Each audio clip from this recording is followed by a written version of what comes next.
Bienvenidos a los 12 minutos de televisión más entretenidos de tu semana. En la antigüedad existieron personas que marcaron la historia. Hoy quiero mostrarles cómo fue la vida de dos de ellos. Acompáñame, aquí estamos.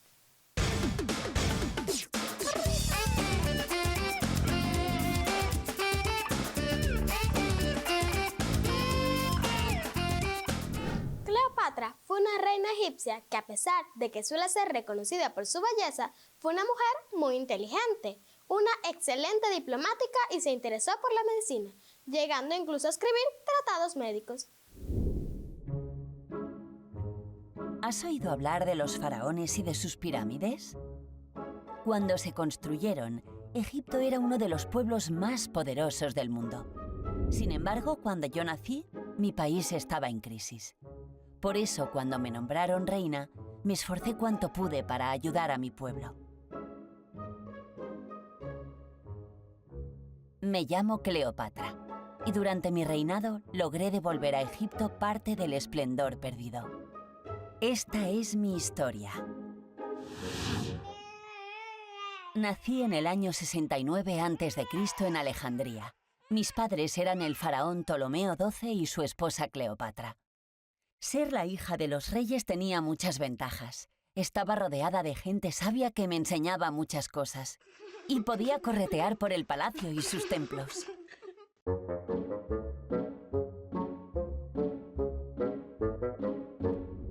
A los 10 años me di cuenta de que mi padre no era un buen faraón. La gente estaba muy descontenta y sus enemigos lo aprovecharon para echarlo del país. Mi familia y yo tuvimos que huir de Egipto y nos refugiamos en Roma. Al cabo de un tiempo, mi padre logró recuperar el trono, pero siguieron importándole muy poco los problemas del país. Y Egipto se debilitaba cada vez más. Yo era la mayor de mis hermanos y sabía que algún día podría heredar el trono. Así que decidí que tenía que estar preparada para ser una buena reina. Estudié y estudié.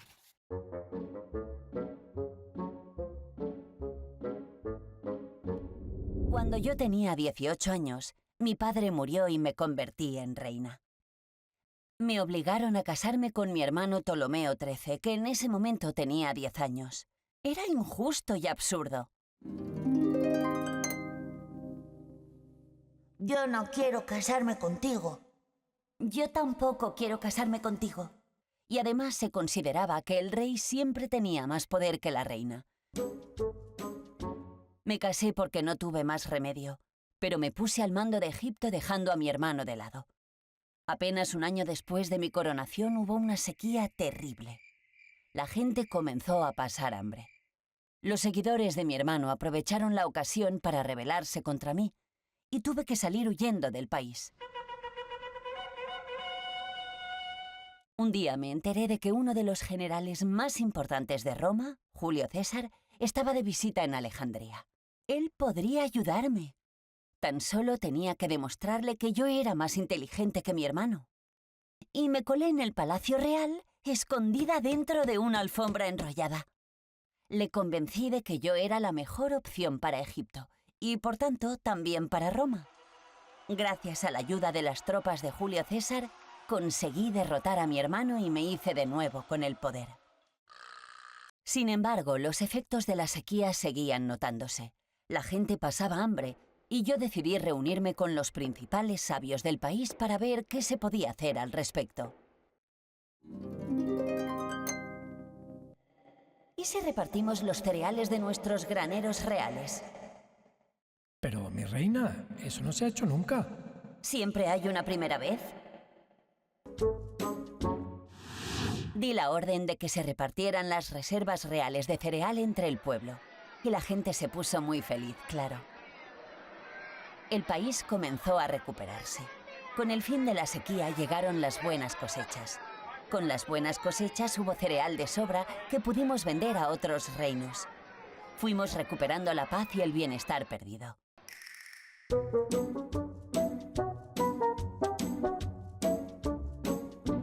Siempre me preocupé de respetar la cultura y la religión de toda la gente. En mi país se acabaron dando la mano las tres grandes religiones mediterráneas: la egipcia, la grecorromana y la judía. En Roma, Julio César fue asesinado. Sus seguidores me pidieron ayuda y me reuní con Marco Antonio, el político y general que en aquel momento gobernaba en toda la zona este del Mediterráneo. El flechazo con Marco Antonio fue instantáneo. Iba a ser el amor de mi vida. Y por supuesto, le ayudé a ganar la guerra.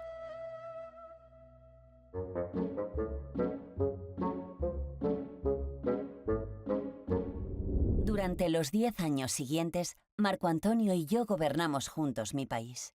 Pero Roma comenzó a vernos como una amenaza y nos declaró la guerra.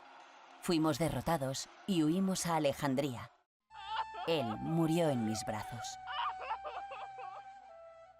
En cuanto a mí, pedí que me dejaran a solas con una de mis serpientes. Su veneno me mató un día de agosto del 30 a.C. Tenía 39 años y Egipto cayó definitivamente bajo el dominio de Roma. Me llamo Cleopatra y esta fue mi historia. Gracias a mi deseo de aprender, a mi astucia y a mi perseverancia, logré ser reina de Egipto a lo largo de 22 años. Y lo hice con mis propias armas, que fueron la cultura, la tolerancia y el respeto hacia mi pueblo.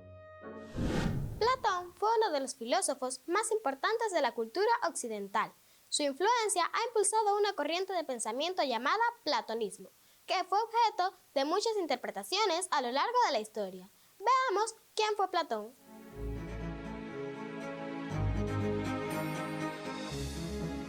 ¿Eres de los que hacen muchas preguntas sobre cómo son las cosas y por qué son así?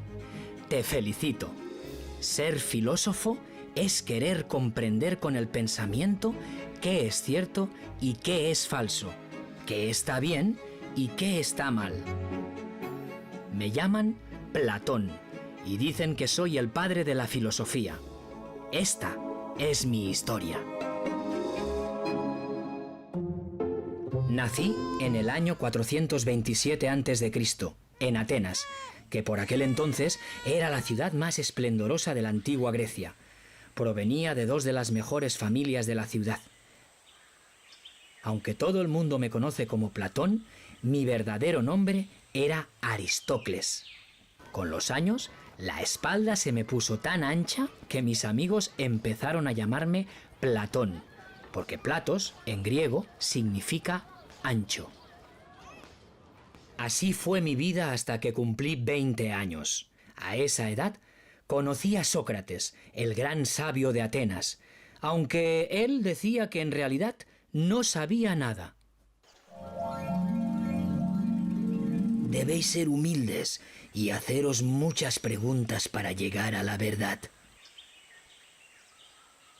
Sócrates no le caía bien a todo el mundo. A los poderosos no les gustaba que la gente se hiciera preguntas. Por eso se inventaron unas acusaciones falsas y lo condenaron en un juicio injusto. A partir de entonces me propuse seguir su ejemplo y dedicar toda mi vida a buscar la verdad. A mi alrededor empezaron a reunirse muchos jóvenes. A ver, muchachos, ¿qué es esto? Una manzana roja. ¿Y esto otro? Una manzana amarilla. ¿Y esto? ¡Buah! Una manzana podrida. Hasta tiene un gusano. Pero por distintas que sean, todas son manzanas, ¿verdad? Bueno, sí, pero no entendemos lo que nos quieres decir. Quizás el ejemplo sea más claro con perros. Pensad en un caniche, un pastor alemán y un galgo. Son animales muy distintos entre sí, pero al mismo tiempo decimos que los tres son perros, porque todos ellos tienen algo en común, comparten unas características generales. Hay una idea del perro en general. Me di cuenta de que, si queríamos descubrir la verdad, lo primero que teníamos que hacer era descubrir esas ideas generales. De entre todas las ideas generales, la más importante es la del bien. Porque si no tienes clara la idea del bien, no distinguirás las acciones justas de las injustas, y eso sí que es peligroso. Mi fama de hombre sabio se extendió por todas partes, en concreto de la ciudad de Siracusa, en Sicilia.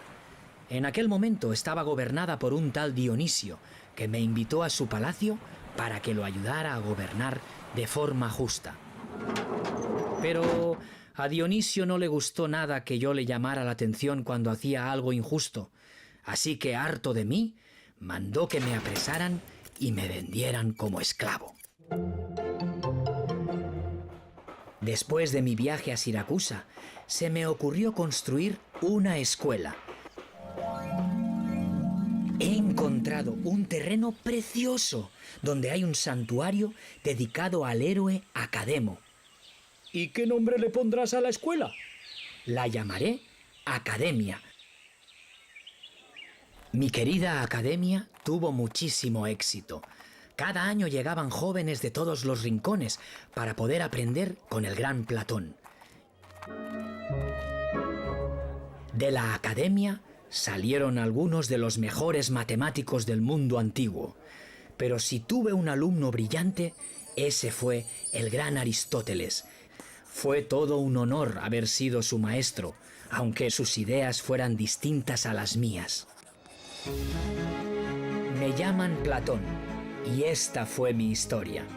Dediqué mi vida a comprender qué es la verdad y cómo hacer el bien. Y después de mí, muchos otros pensadores siguen buscando respuestas a mis preguntas. ¿Te animas a pensarlas tú también? Por hoy ya nos despedimos. Volveremos la próxima semana. Después de todo, ya tenemos un trato. Por eso no te decimos adiós, sino hasta pronto.